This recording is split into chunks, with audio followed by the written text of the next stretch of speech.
CytoPak GMP cytokines were created to help reduce variability and risk in cell culture, packaged in single-use bags for seamless integration into closed processes.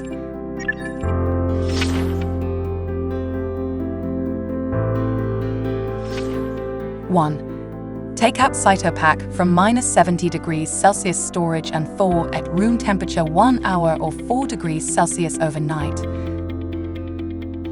2. As the PVC line may turn brittle during transportation on dry ice, let CytoPak remain in the box for 5 minutes at room temperature prior to removing. 3. Make sure the pinch clamp is securely engaged on the outlet line. 4. Remove the CytoPak from the plastic bag and ensure it is completely thawed. Mix gently several times.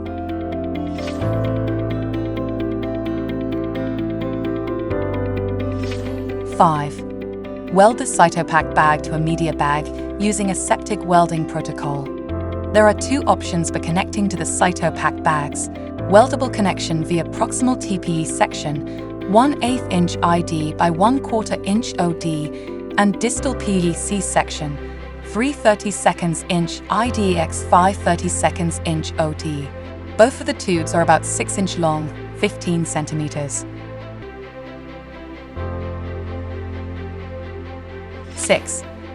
Once the welding process is completed, release the clamp on the pipeline and then squeeze a solution from the CytoPak bag into the media bag.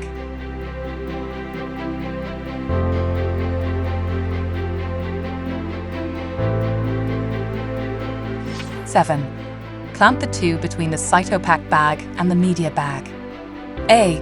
Confirm the clamp on the media bag side is close to media bag and engage clamp. B. Confirm the clamp on the CytoPak side is close to CytoPak bag and engage clamp. 8. Seal and disconnect the tubing between the media bag and CytoPak bag.